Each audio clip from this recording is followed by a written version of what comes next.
Bienvenido! Welcome back to the Links Golf Club podcast, your weekly live discussion show about our wonderful club in the world of golf. I'm Gregory, joined as always by Cooper, Chris, Basketball in the back. We got the whole crew here. This week, Scottie left, no doubt, at the British Open. Cooper, Chris, and a bunch of Hillcrest members got a tour of Callaway headquarters, plus the sound of thousands of golfers crying out in pain at once trembles throughout the universe as the Masters Lottery emails go out. That and more. Stick around, gentlemen. Here this week, Scottie left, no doubt. Doing good. Just recovering from jet lag and getting back in the routine, back on the East Coast. But otherwise than that, back in the saddle. We had an awesome week this week or earlier in the week. And we'll talk about a little bit at Callaway. But feeling good. Coop, how you doing? Yeah. Are you back on East Coast time now? Yeah, I think so. The 4 a.m. wake up call for the flight home helps with that a bit, but hanging out with folks by the pool until 1 a.m. East Coast time does the opposite. So, we're catching up, we're feeling good. But I mean, what a treat to go out to San Diego. It was a good time. We'll get into that. But yeah, excited to be back with y'all. Yeah, I can't wait to hear about it. I haven't heard anything really about it other than what y'all post on social, so I myself am excited to hear the stories.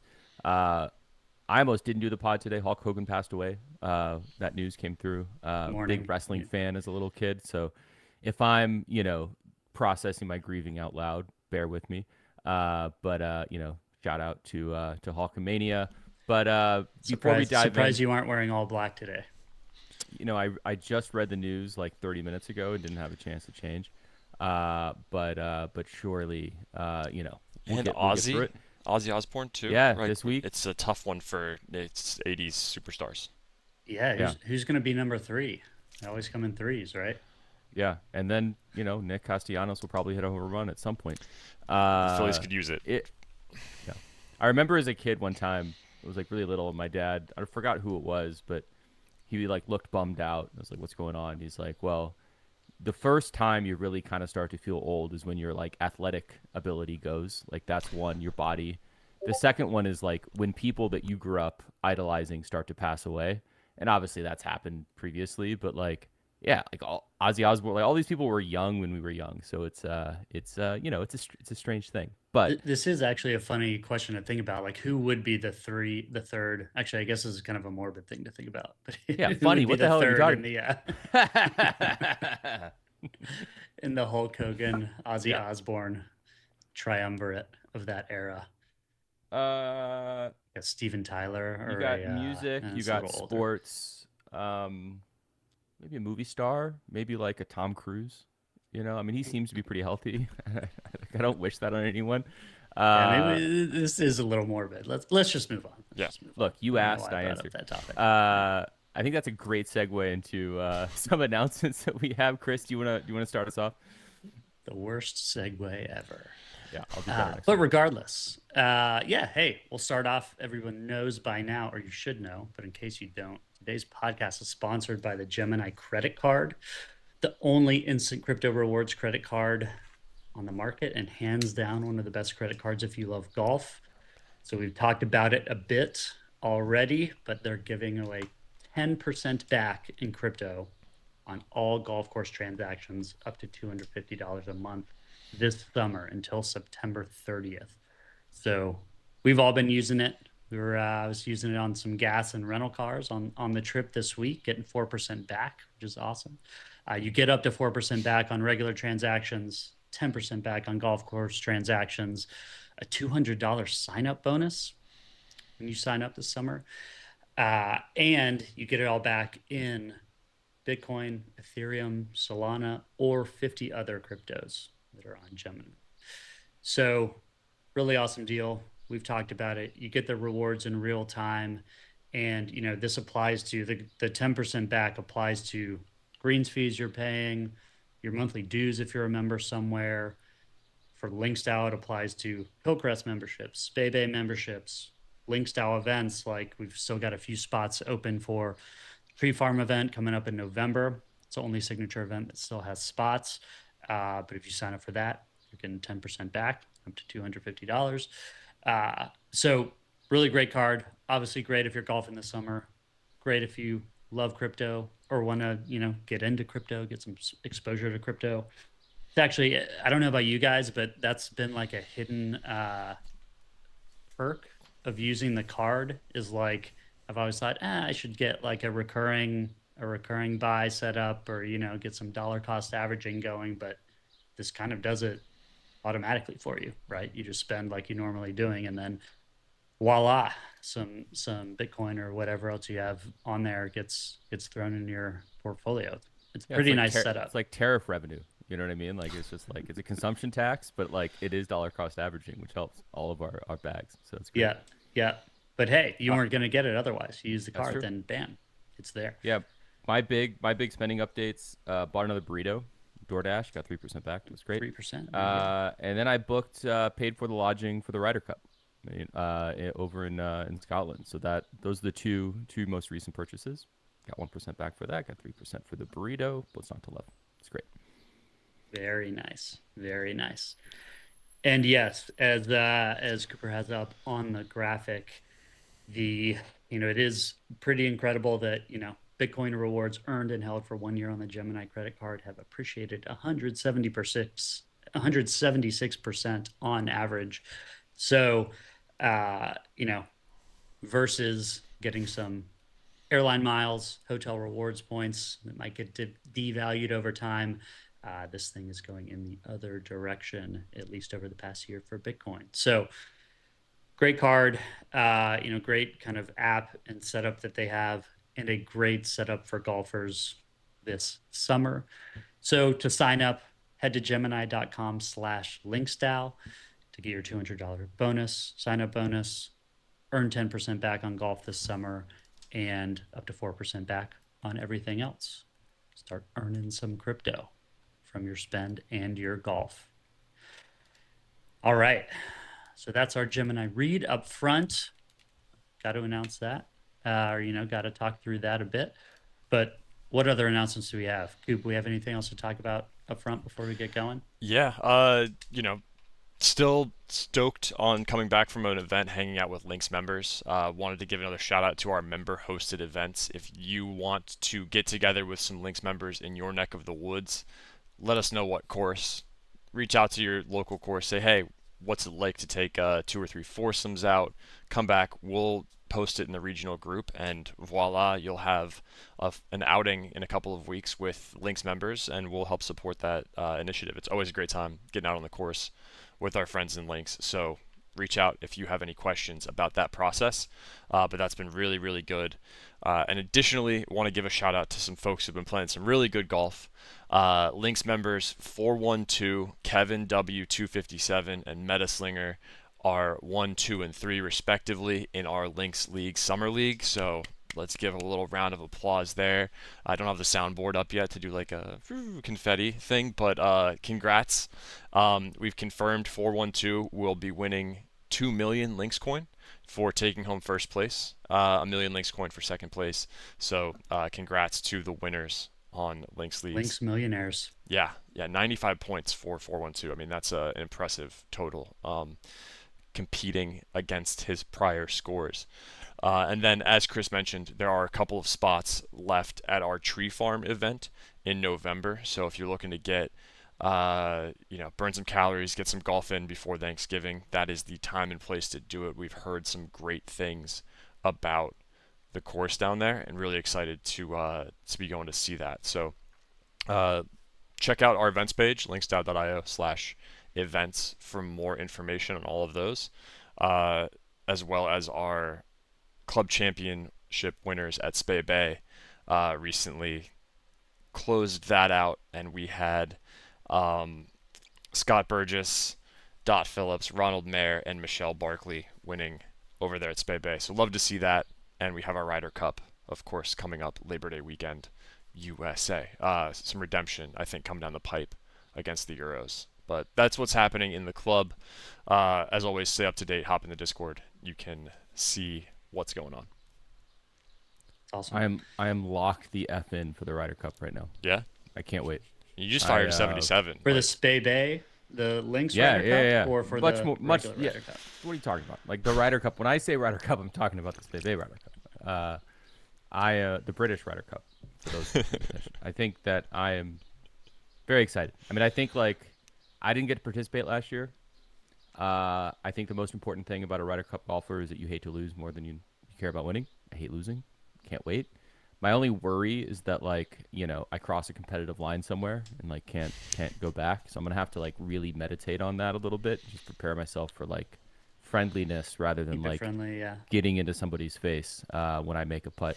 Yeah, super excited about that. All right, let's get into this week in golf news. So Scottie Scheffler is your champion golfer of the year. I think it was a great tournament, but I want to hear y'all's thoughts. Obviously, you watched it. We had the bingo thing going. I still think that was pretty fun. We ultimately did not get bingo, but we had people watching, which was nice. The Links Army was out there paying attention, tagging us when things happened. Unfortunately, there was a lot that didn't happen. We were close. We were basically just like one really schmaltzy segment away about Rory McIlroy impacting someone in Northern Ireland. That one didn't happen, but we had a hole in one, which was one of the longest odds on that list, I think. We saw some animals, I think, which was pretty sweet. I was taunted on day one because I heard a bunch of birds, but I couldn't get video evidence of one. And then finally we saw that. We saw a couple of F-bombs, but like a really good F-bomb from Yeah, Shane quite Lowry. a few actually. Yeah, like the Shane Lowry one was just chef's kiss. Johnson Wagner obviously pulled through. I don't think we ever really got a delay. I think No. we heard that some the of the weather practice was stuff. way better than expected, right? It was basically like they barely got any rain, even though looking at the forecast going into the weekend is like way off. Yeah. Didn't see any tears really anywhere. I mean, Scottie's probably not going to cry. He just kind of smiled and then moved on. Course record wasn't broken. We saw a club break. I think this was on us. This was bad process. We should have said a player breaks something with the club or breaks their club. There was a great club break that we saw right on video, but we're gonna stick we got integrity over here, so we're gonna stick to the letter of the law. Didn't see Claire any Rogers. She drank her beer, but a week too late. Yeah, Not come on, helpful. Claire. Just come on. It's almost like I'm not saying that Claire Rogers gives a shit about this bingo thing, but it's almost like she saw this. She's like, all right, by the end of the tournament, no, I'll do it by the time I leave.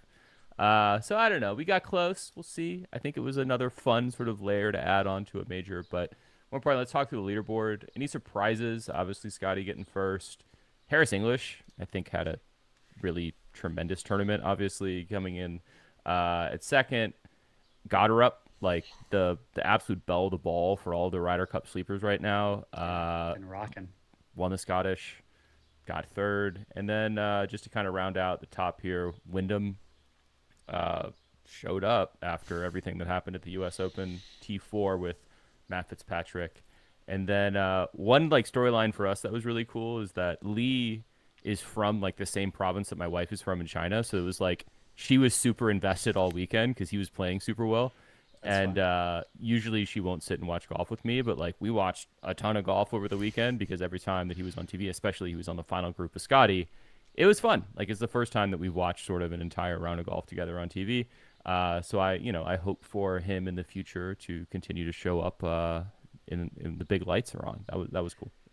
Yeah, I feel like it was a fun tournament, but then the overarching narrative has been that Scottie made it boring, which is true. It's hard to escape that, but I still thought it was a good tournament. It was a very good leaderboard, and particularly I think on Saturday we had Xander, Fitz, Rory, all chasing Scheffler, and then it was still within the realm of possibility that someone might be able to catch up with him. I thought it was a fun tournament, and then you had some of the wild cards, likely or Goddard up, showing out, Harris English showing out. So it's a fun tournament. Was very true that you saw the posts with the leaderboard without Scottie on it and how much more dramatic of a finish that would have been. But it's also fun to see greatness play out and see some dominance. But so that part was fun. I enjoyed it overall. I'm kind of sick of the leaderboard complaining because, like, if you look at a tournament where you don't have big names at the top and there's a ton of drama, like the U.S. Open, for example, people were complaining, like, well, that was boring because JJ Spawn won, like, and all of these nobodies are at the top of the leaderboard. And they're just like, no, that was awesome. And then watching Scottie at one point be sort of on track to win by 8 at some, like, you know, he kind of evacuated himself, double bogeyed, but then obviously birdied the next hole, which was sick. But I don't know, like, just enjoy the tournament. Like, greatness is fun to watch, and so is parody. So I don't know. I mean, did y'all find it less enjoyable because Scottie was the leader and it was clear from pretty much the entire weekend that he was, or did that change your enjoyment of the tournament at all? For me, it was really exciting to watch up until he got 8 strokes up, and then we started seeing the Tiger comparisons and, you know, winning a major by 8 strokes, and then I was like, okay, I now have I gave myself permission to do something else other than be locked in on the TV for the rest of the day. Like, I still monitored the situation, but I was like, Sure. he's winning the Claret Jug, he's champion golf for the year. It's a wrap, right? Obviously the margin shrunk a little bit there, so I would have been more locked into the product had, you know, it been tighter. But I appreciated watching him get to that lead, get up out in front, and kind of put it away. But then I wasn't necessarily tied to, you know, monitoring every putt, every outcome. Right? He'd like fist pumped on that one long par putt, and he was just making. I'm like, all right, he's got this in the bag. Yeah, I thought it was a very enjoyable like tournament overall, or you know, like Thursday through Sunday morning, but it just lacks the punch at the very end because obviously there's no drama. And you know, it was kind of in the tweener area of like, obviously we knew who was going to win, so there was no drama there. And but he didn't quite get to the point where he's like, you know, going to beat everyone by 10 and enter the like Tiger 2000 U.S. Open territory. So that just makes it less interesting. But I think it's one of those things too that sure, the last couple hours were less dramatic, but it's also going to be a big notch on Scottie's belt going forward. Checks a huge box. He's now 3/4 of the way to the Grand Slam. It's like, you know, it'll end up being a little bit of a stepping stone, and so maybe not remembered for the dramatic finish, but it's a really meaningful accomplishment for him, and you know, it will go down as like a huge victory and like cementing Scottie as the best player for this year, and you know, just all of those other things. So, you know, it's kind of a piece of the narrative rather than, you know, a really exciting watch on Sunday afternoon in and of itself. Yeah, and shout out to just like a former criminal making it. Like, I think it's like a big, like, a lot of people talked a lot of shit on the Louisville Police Department, but I think from the perspective of like best outcomes for a former inmate, I think there's something really positive about the program they have there. So I want to give a shout out to the Louisville City Jail, whatever. Just this is a success story for them as much as it is for anyone else.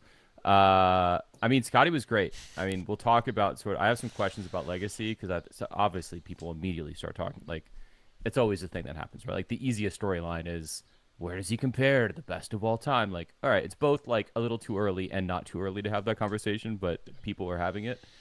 Well, one thing that stands out to me is just like, I mean, he was of anyone who made the cut, he had the best putting tournament.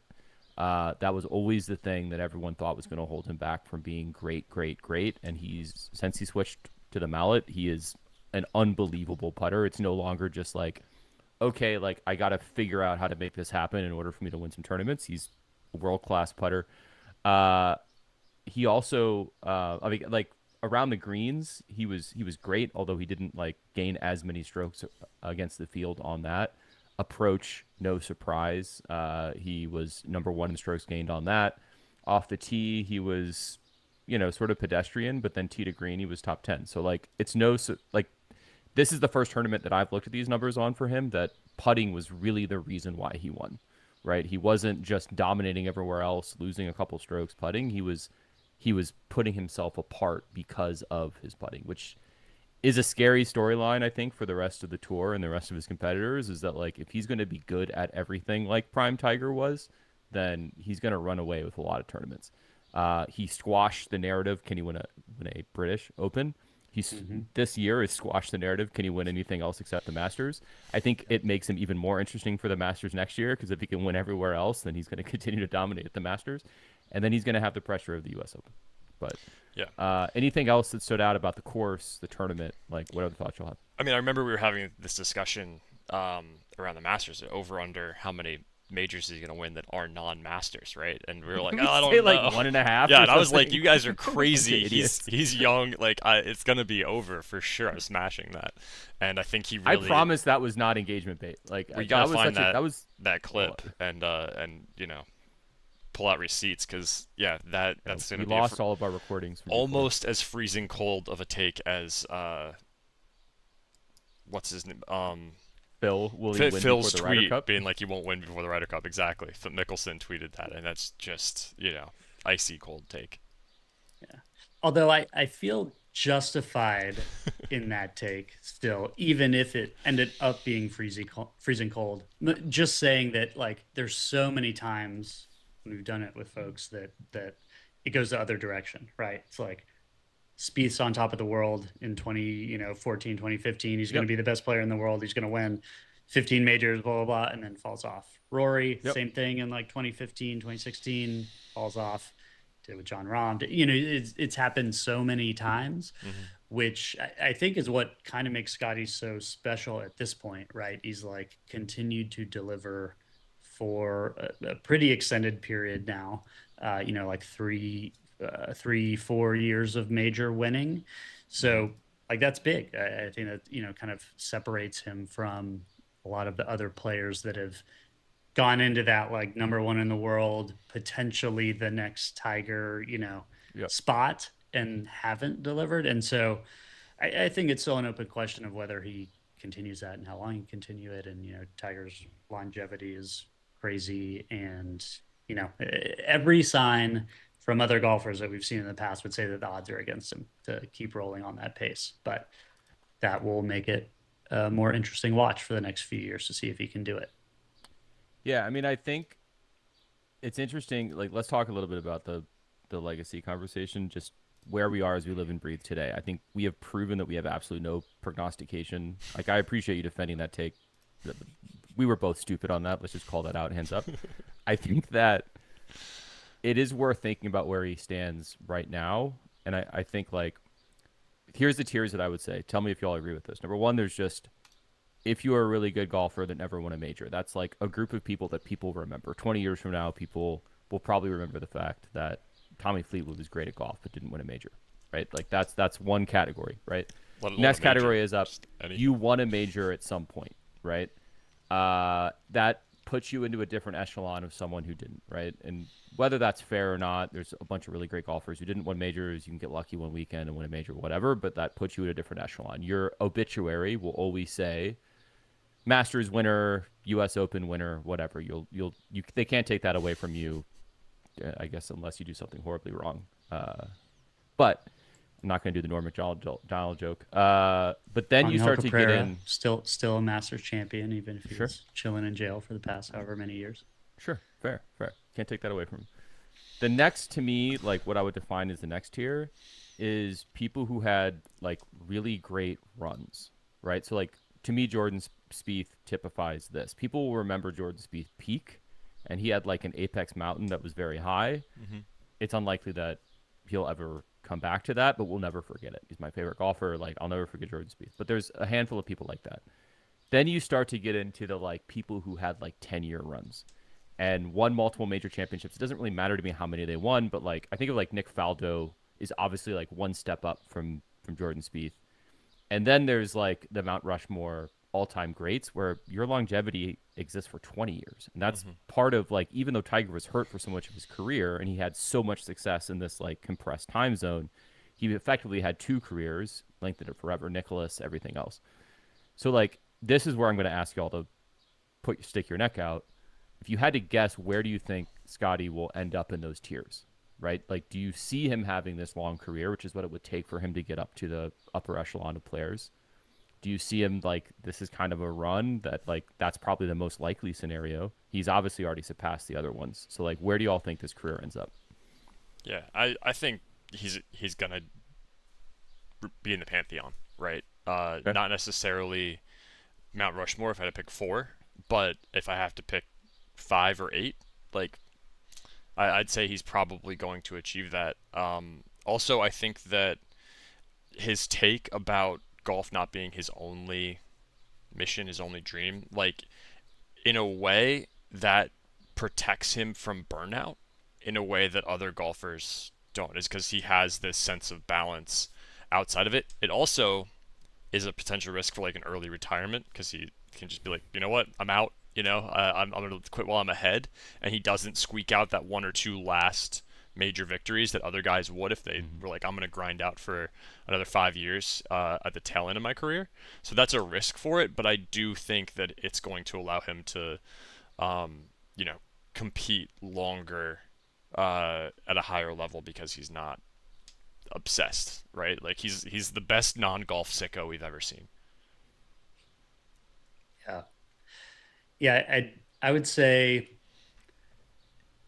probably the logical projection is, okay, maybe he's not going to continue at the pace that he's currently at, winning 1 to 2 a year every year for the next decade or whatnot. Right. But it's also not going to go to zero. It's going to be somewhere in between. So maybe you expect like, whatever, a half major a year. So another 5, which still is like insane and incredible. And, only, Yep. like 3 or 4 people would have done that ever.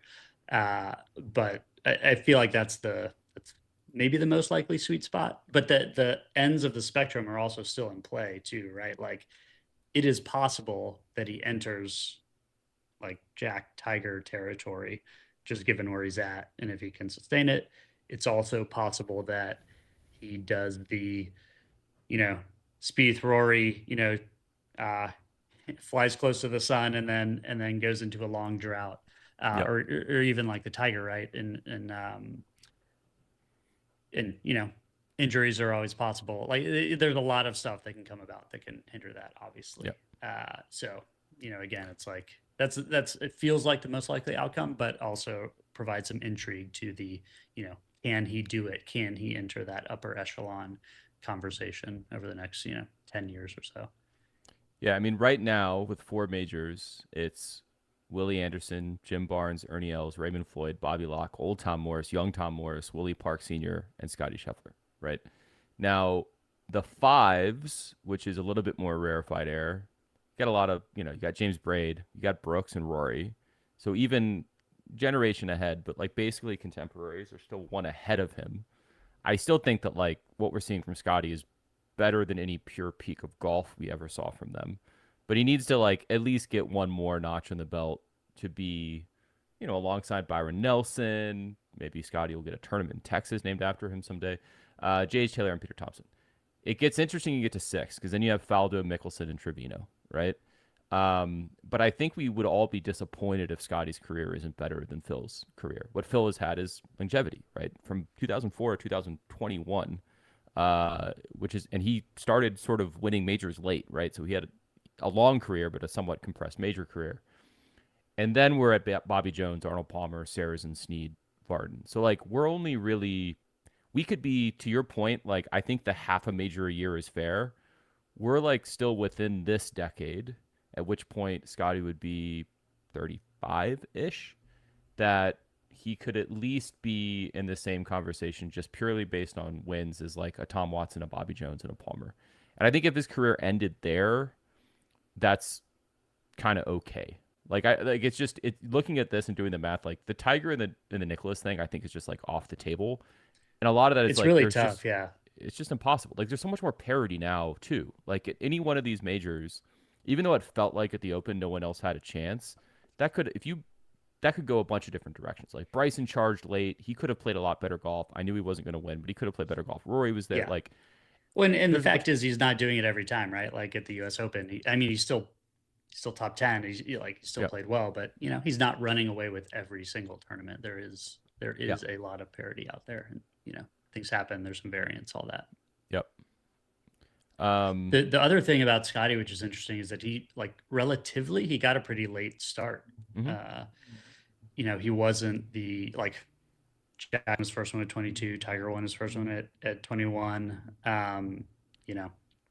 That's and when you're going for the really, really high count, starting a few years late makes a big difference. Yep. Let's talk then, like, just to kind of wrap this part up. 2025 major season, we had Rory, incredible opening at the Masters, just an emotional tournament, amazing. Then you had the PGA with, obviously Scottie, that was great. PGA is kind of always the most forgettable of the four. We had Valhalla, which the consensus isn't great of people loving that golf course. I think we had a great U.S. Open, and then we had, I think, a great British Open. Again, all capital British. Where does this major season stack up for like the last couple in memory? Like, if we had to give it a grade, give it a B, C, D. Where are y'all at on that? I think it like the Rory win and all the drama around it kind of puts it in the A range for me by itself, so maybe like an A minus, just because we didn't get some of the super dramatic finishes, and all else equal, no offense to JJ Spawn, but all else equal, I think having big names and like big time battles from the top ranked players makes for a better major season. So I don't know, I call it an A minus because of the Rory, because the kind of Scottie legacy building, getting to knocking out 2 of the Grand Slam boxes in 1 year, and setting it up for exciting career Grand Slam pursuit in future years. That's all awesome and fun, but at the same time, I think a little less interesting perhaps than last year, where we had Bryson, Xander, Scottie. We had lots of big names and more varied names, and some more competitive finishes amongst the big names, which makes it super interesting. Yep. Cooper, about you? Yeah, I think the Rory Slam puts it in its own category, like best major season I've experienced, at least in the last like 3 or 4 years. So I've been paying really close attention. Just awesome. Yeah, the setup, I think, going into next year's really good. I think that we're seeing a lot of interesting dynamics in the way that these guys are interacting with the press. Like, there's a big meta story as well around like how much interaction these pros and these names have to give to media versus YouTube golf and their own channels and everything else. And we're seeing YouTubers kind of, not at the level of majors, but come up into PGA Tour events, and can they bring their own cameras and stuff. And I know this is kind of like tangential to it, but I really think that like it's never been a better time to be a golf consumer, just with one big asterisk, which is live, because there's bifurcation of these great names. That's why the majors, I think, are really cool. You get to see all these names, but yeah, I think this season was really, really great, and my hopes are really, really high for what this kind of sets us up for next season, despite the fact that it's 260 days away. Yeah. Masters 2026. Yeah, I think if I was giving, like, if this year got a GPA, I think I would go A for the Masters. I think I'd go C for the PGA. I think I'd go A for the U.S. Open. I think I'd go B for the British Open. So like a 3.25 GPA, which I have no idea, based on that arbitrary logic that I just made up on the spot. Like, I don't know how that would stack up previous years, but I think an A minus is fair. Like, I think it was solid. There's been recent years where there were like just some absolute stinker golf courses, absolute stinker tournaments, but I think like the meta storyline plus the Ryder Cup give it a little bit of extra credit. So I might bump it up to a 3.5, because like the meta storylines surrounding Scottie's greatness in aggregate, even if the PGA Championship wasn't amazing, he got 2 majors, and then the kind of Rory theme throughout, plus the Ryder Cup. So my final grade 3.5. How about GPA. The Players ending in a playoff as well, the 5th major, right? I think that to me was way more exciting than the PGA. Like, that was a really, really fun. And Spawn comes out off of that, wins the U.S. Open. I mean, that was a cool storyline there as well. Make that the 5th major, PGA, if you're listening. That would be great. Agreed. And I still believe that we got to do something about the FedEx Cup. So let's have 6 majors. Let's do 6 major at the end. PGA Tour. PGA Tour can have 2. They can have the Players. They can have the whatever you want to call the FedEx Cup. Give everybody a little bit of something sprinkled in there. All right. So just 2 quick things to touch on. Then I guess 3 things, and then want to just really dive deep into this Callaway trip. One, Augusta lottery. Sorry, everybody. Odds are stacked against everyone. Both me and my dad both didn't get in. Lots of people didn't get in. It's basically like two emotions, right? Like I see people when they would tweet like, "Hey, I got accepted in the Masters lottery," and it's like that gif of the kid who's like really sad and he's like, "Congrats, I'm happy for you." Like that's the feeling that I have. Someday, someday. And then Ryder Cup, just like quick update because I think this is a pivotal point. It's again, it's a little bit too early to talk about this because we have some time. But right now, after the Open, Scottie's the only one who now is qualified. He is mathematically in. No one else has achieved that on the U.S. side. Rory has on the Europe side. Then you have Xander, JJ Spawn, Russell Henley, Bryson DeChambeau, Harris English. Big bump coming from the Open. And then below that, so all six, obviously most people know, all six of those people would auto-qualify no matter what. And then the next six on points are Justin Thomas, who's just slightly behind Harris English, Colin Morikawa, Ben Griffin, who I'd love to see him bump up, Keegan Bradley, obviously an interesting storyline there, Maverick McNeely, and Brian Harmon. So I don't think there's much discussion here, just kind of as a point in time, just saying that out loud. Obviously, all this stuff goes to the end of the FedEx, which in a Ryder Cup year makes the FedEx Cup just so much more compelling. Like there's just like real stuff on the line to see how that team is going to shake out. Yeah, I feel like the only thing we're going to hear over the next 3 months is how these Ryder Cup standings and picks are shaking out because it's very, very murky at the moment. It's not clear at all who the folks should be on the team, and there's obviously the Keegan drama. There's an interesting mix of like stars, big names and much smaller names, all interspersed on the the point standings, which is that plus just the whole Keegan player coach deal is going to make for a very, very interesting set of choices that Keegan has to make among the people that he may be playing with. So yeah, I'm expecting to get overloaded with Ryder Cup drama over the next 3 months. I can't wait. Also, tomorrow's a big day. Tyler Childers is dropping a new album produced by Rick Rubin, so just for the music heads out there. But I think more importantly for this podcast, Happy Gilmore 2 releases tomorrow. So we've talked about this in the past. I'm excited to watch it. We'll get a full breakdown review next week. All right, let's get into this sort of last segment here. I'm very excited to hear about how the trip went. So just to cue it up, the Hillcrest members, so members who joined Hillcrest, were invited to go out to Callaway headquarters in San Diego, I guess Carlsbad technically. It just happened this week. Cooper and Chris just got back last night. Let's describe sort of like the itinerary first. Like what all did y'all do? And then we can dig into some of my questions about especially the fitting, I think was pretty cool. Yeah, we had a packed kind of 2-day itinerary. And I think it's worth saying first off, like Callaway have been incredible partners of ours for the past, 3 years now. But this is just one example of that. But just everything that was put together on the trip, huge kudos to them. And, they were absolutely amazing hosts. We got, not only just kind of everything you may have seen on socials with, fittings and golf and everything, but, we had time with the CEO of the largest golf company in the world and, product folks getting R&D tours, everything else. So just the whole experience was incredible and want to give them a big shout out. But the itinerary was more or less on Monday. We were at HQ. And so we got a tour of the R&D facilities. So like where they're making and testing new balls, where they're making and testing new clubs, and all the prototyping, all the computer simulations, everything else. We got a tour of all the facilities there.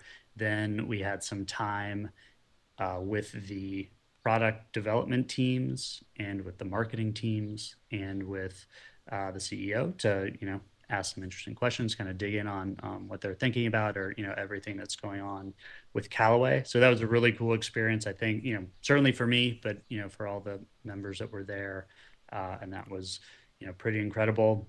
Then we were off to dinner and having a good time in the Carlsbad area, which is a nice place to be. I was spending the whole time thinking of how great the weather was there comparatively to where I spend most of my time. And then on Tuesday, which was a packed day in and of itself, we spent the morning at the Callaway Performance Center. So this is where like all of the tour pros go to, get dialed in, try new clubs that are coming out, new prototypes, get fitted for everything. They have their own like special, separate from the HQ. They have the Performance Center with its own, whatever 400-yard range and all the clubs and the all the fitting technology and everything else right there, just like a mile away.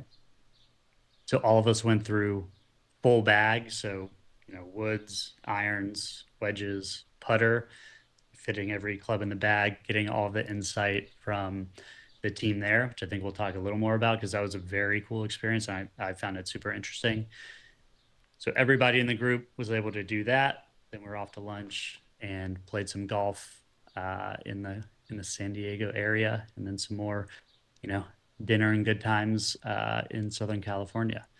So that was basically the itinerary. I think we can tick through, some of the stuff more specifically, but it was a packed 2 days. Absolutely amazing experience. Really excited that, we had so many members be able to come out and experience it. Just kind of a huge perk. And, again, kind of great partners in Callaway to hook us up with that as well.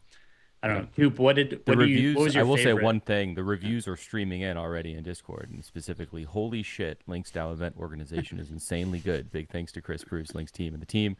Imagine the KC event will be awesome. So, I mean, it's hard not to disagree with that. But yeah, I stepped on it. Cooper, what were your impressions? I mean, it's great. We had a couple of members who this was their first ever interaction IRL with Links, which is always really fun to see. I mean, some of the listeners here, people in Discord they're frequent flyers. They come to a lot of our events because they know how cool they are. But it's always great to get to go out to do things with members for the first time. They get to meet us and get to see, kind of what we're about in person. But yeah, a ton of credit is due to the hospitality of Callaway for having us out there. I mean, just really, really great hosts.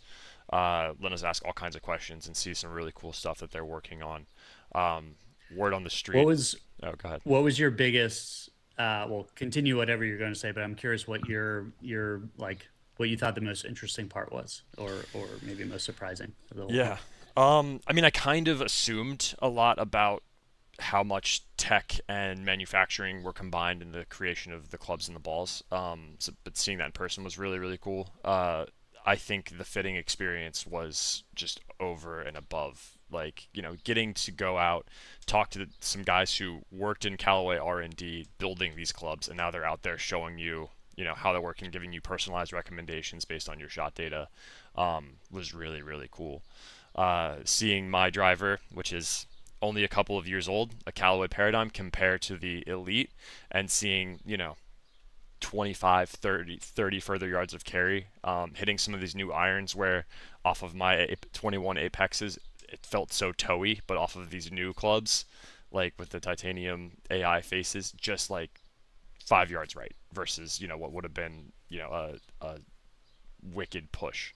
So the tech is really, really cool, but also, the people that we got to interact with and the help we got fitting our bags was just incredible. Learned I've been putting wrong this whole time during the putter fitting, so that's game changing. We've noticed. Yeah, thanks. Appreciate it, Greg. During a lesson, coach doesn't look at your putts. He's looking at my 7-iron and my driver. So learned some really cool stuff on that front. And then getting to go out and play some golf with the Callaway guys was just really fun. And with the members. So yeah, I think the fitting was really special. Chris, how about you? What stood apart? Yeah, well, I was going to say on the fitting, I found it interesting because I've been through fittings primarily for irons, but I think I've done one previous driver fitting, but it was interesting to see, like, you go to a fitting and they're depending on where you go, I guess, but typically very knowledgeable about swing, whatever's going on, get you in the right clubs, but it was just an extra it was an extra level because they're so knowledgeable about like every little facet of the Callaway clubs specifically.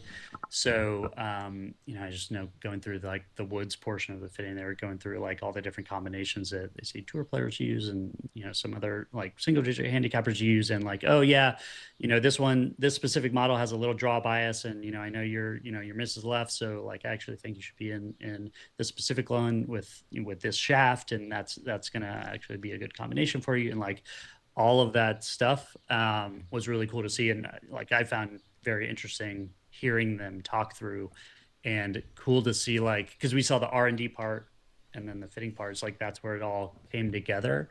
So I found that part really interesting. And I had a similar experience, Coop, on irons, where like I basically got fit into the same model of iron that I have, but a newer version. So it was like, I play the Apex Pros now. It's fitted into the Apex AI 150, I think is the name is of the newer version that's just coming out, or just come out. But between like with that and their knowledge of like the loss of the set and how it compares in the combo set and how it fits the regular into the bag, just a couple of tweaks to how strong my lofts were within the set, and combining it with like hybrids and driving irons, like made a huge difference. Like my 7-iron was flying, was carrying 15 yards further with the right amount of spin, because it was all optimized. It was wild. I'd kind of discounted some of that stuff in my mind. It's like, oh, I've been fit before, and I kind of know, what's going on. I go hit on the TrackMan all the time at the simulator over the winter. Like, I get it. But I clearly don't get it quite enough, because there were some big changes that were made that I feel like are going to be pretty huge gains for my game. So that's all to say. Like, it was a very cool experience to see like both the R&D and the fitting side and all coming together, and like the actual results were pretty mind-blowing. I think what's interesting is like every fitting I've ever gone into, I've always made a point to be like, I'm brand agnostic when it comes to like, I just want to fit into the right clubs. Yeah, exact same. And I think that's like, it seems like intuitively that seems right. And I have, I think, 5 different manufacturers in my golf bag right now. And I feel confident that those are the right clubs for me at the different gaps that I have. However, like there seems like there's something kind of freeing from going in and just being like what you said, like this is all just Callaway. Like these are the most world-class understanders of Callaway products in the world. So let's just go deep on what they can do. Like obviously tour players play a bunch of different equipment. Some of that has to do with who their sponsors are. And like some of like, I'm sure there's a lot of players on tour that would play much different equipment if sponsorships didn't exist, right? One of the most fascinating things to see a player, especially some of the live guys, like when their sponsorships ended and they just started playing whatever clubs they wanted to, they had drastically different bags. But I think for this, like there's just a lot of decisions that can be made, right? So I think like for y'all, was there sort of like a final bag, like whether you bought clubs or not doesn't matter, but like was there kind of a final, like let's do like a what's in the bag of what you ended up finishing with, I guess is what I'm trying to say. Yeah. First, before I jump into that, I had the exact same like thought process, Greg. I was like, yeah, I want to be, brand agnostic and everything. But this whole experience actually did make me question that, because, it is also interesting to think through like, okay, that is, that makes logical sense. But also it's probably true that every brand has some similar, kind of, clubs to fit into certain swings, and also is probably relatively comparable. We actually talked about this with the product team there, right? Like they invest a ton in R&D, and it's always an arms race on everyone trying to get to the best product, and occasionally you have that leap of technology where you like jump ahead. Or I think one example they gave was like the jailbreak setup on the woods, which was I think a few years ago, where it actually caused a leap in performance where they kind of leapfrogged everyone else, or stood out from everyone else. But that doesn't happen all the time, and everyone's obviously like iterating constantly and always improving. So if you assume that each manufacturer will have some clubs that fit you well and, that perform well. And, it's not going to be huge separation one or the other. Then it actually is like, well, if you find someone who knows all of the ins and outs of every single piece of the product line, then maybe that is the way to actually get the best Yeah, fit, it's like the which I'm difference sure between you can buying get a with car some. at like CarMax versus going to a Chevrolet dealership, right? Like Right. they know more, and so obviously you if you're choosing between many different things, but I do think like y'all's description of this has also kind of influenced my thinking on like, yeah, should I just go find an expert in a specific one, just pick one, and they're all going to be pretty equally as good. Yeah, Yeah, I and think I'm sure. Oh, just quickly, I'm sure like there are many fitters out there that are super knowledgeable about like every manufacturer's product line and Totally. know many of the ins and outs. But I'm also sure that many aren't, or will know one manufacturer better than another, or what have you. So, Well, I think but the yeah, that worry was is like interesting. the vibe that I get in a bad fitting, which I've had, is that like because I'm stupid and because this person sounds like they appear to be very knowledgeable of all of these things, but they're just like leading me in sort of the path of least resistance to get the thing done so they get the money.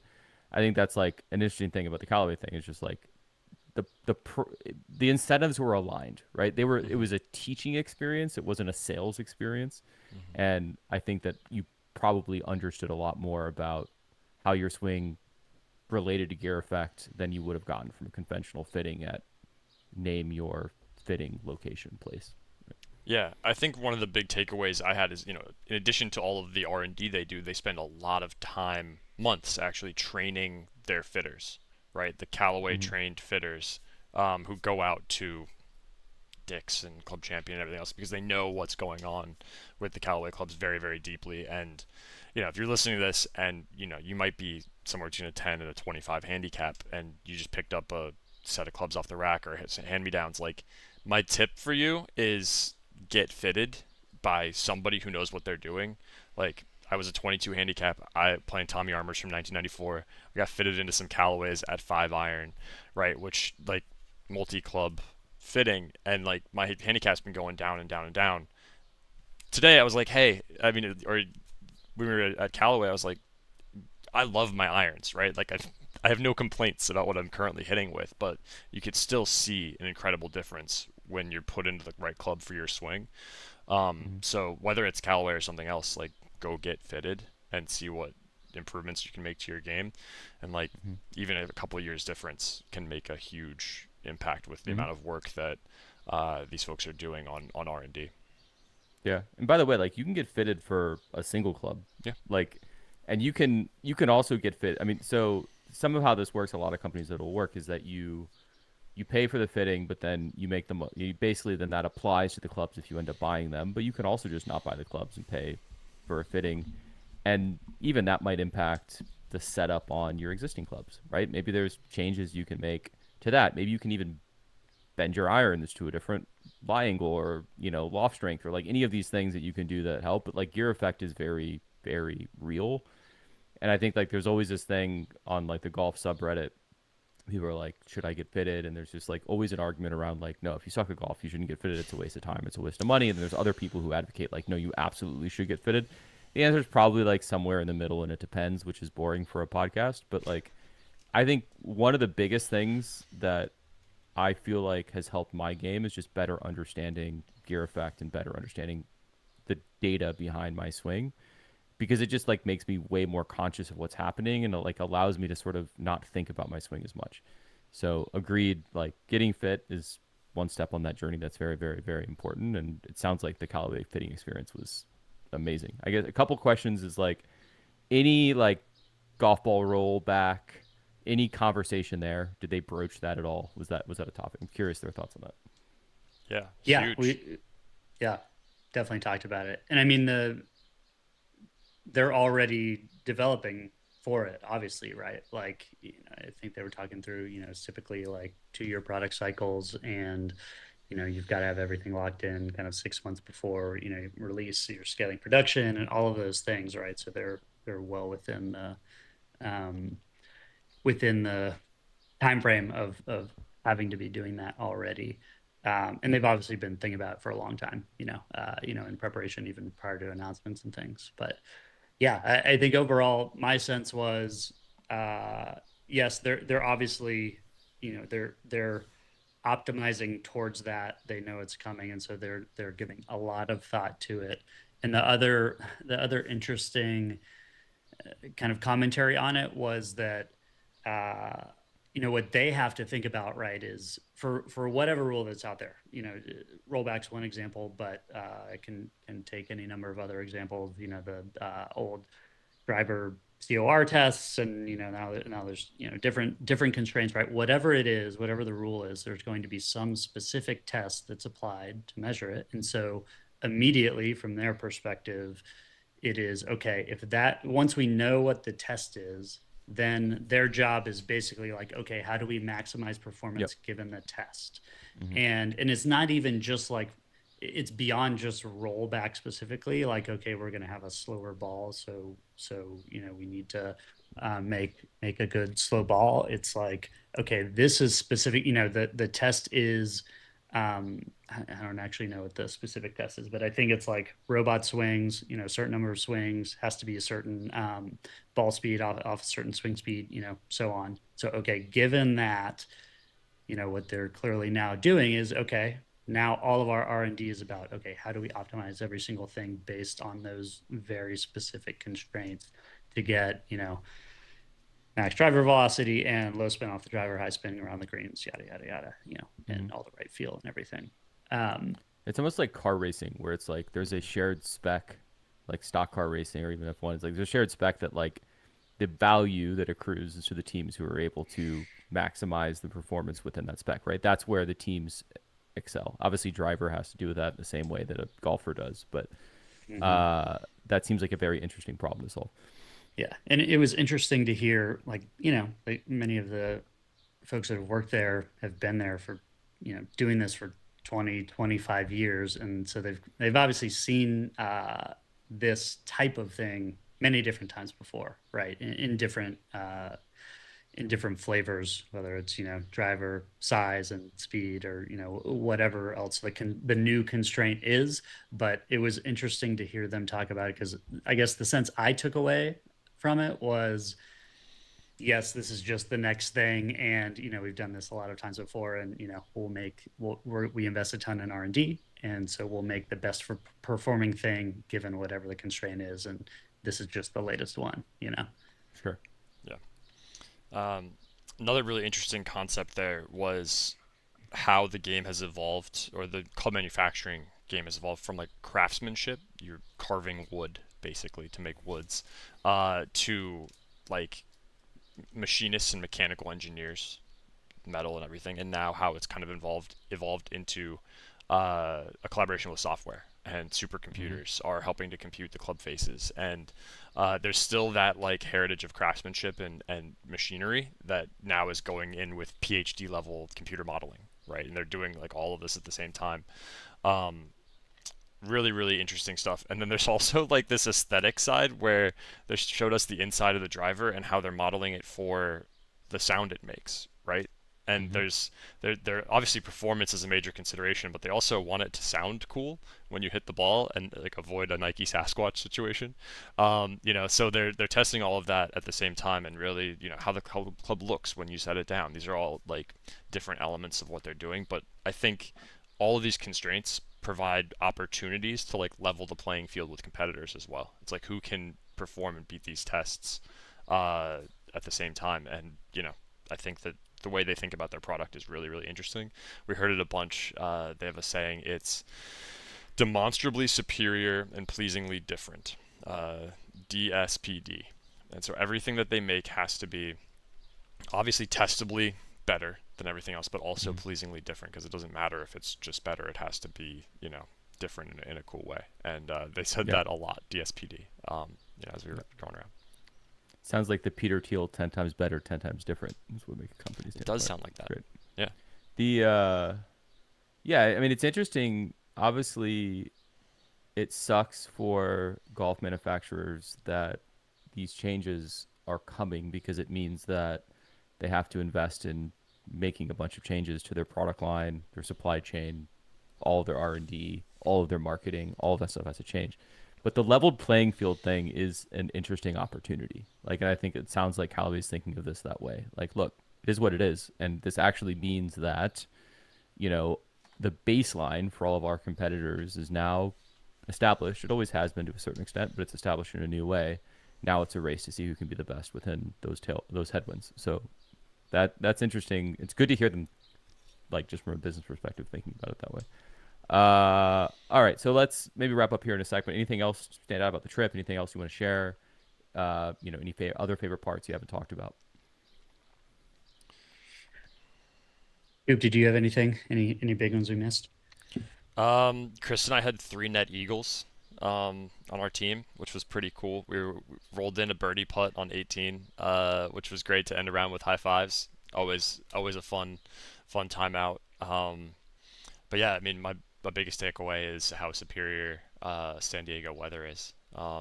It's a great destination, made even better by the hospitality at Callaway. And yeah, I mean, just stoked to see our Hillcrest members get out there and get to experience something really cool and unique like this.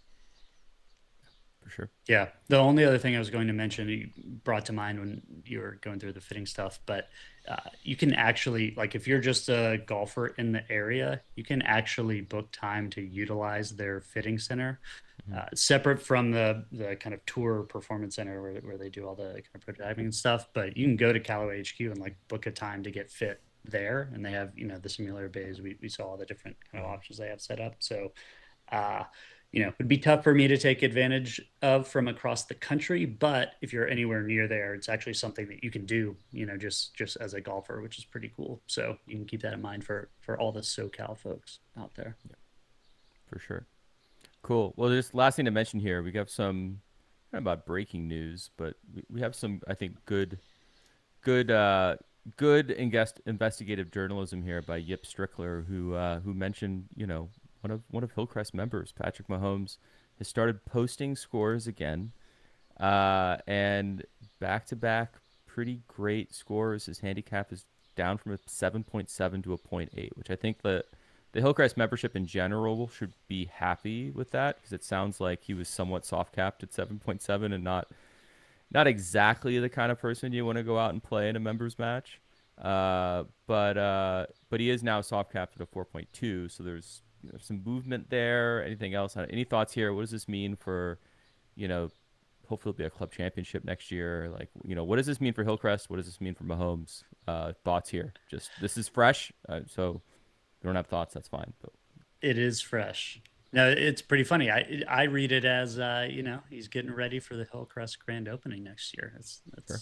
Good news. Getting the golf in, posting the scores. Got to get the handicap in line. Get that soft cap out of there. I didn't even realize you could be soft capped on the way down, but I guess that makes complete sense. That's it's kind of funny. I think that's the purpose of soft capping, right? Is to make sure. Well, no, it's usually in the other direction, right? You don't want someone to have way too high of a handicap and just that's a bunch fair. Of junk scores. That's fair. Right? Yeah. As a Bills fan, I want to see him post every day. Like, I would much rather him be playing golf than grinding tape. So yeah, like let's get him golfing in January around the AFC Championship, and let's just see him. We talked about Scottie, a risk of Scottie retiring at some point, maybe that shortening his career. Let's just like gas up Mahomes enough to get him on tour, maybe Korn Ferry, something, so that he can stop just dominating the AFC. All for that. Sounds good. Oh, cool. All right. Well, that's it for this week. Listeners, viewers, we very much appreciate you. Thanks for tuning in. Hit us up on Discord with any other ideas, topics, guests for building LinksDAO, hot takes, feedback, whatever you got, let us know. Leave a review. Make sure you're following. Make sure you're subscribed. If you're subscribed, that means you'll get auto-notified whenever we go live and any of our other content comes out. Obviously, 2 weeks ago, we launched the Reversing Spay video, so we do that stuff on YouTube as well. We're doing more long-form content. We're doing, trying a couple different things out. So just make sure you're subscribed on YouTube so you can see all that when it comes, so you can tell us if you like it or don't. Hopefully you like it, but if you don't, we'd love the feedback. So thanks a lot for taking the time. Cooper, Chris, appreciate you as always, and we will see everyone next week. See y'all. See y'all.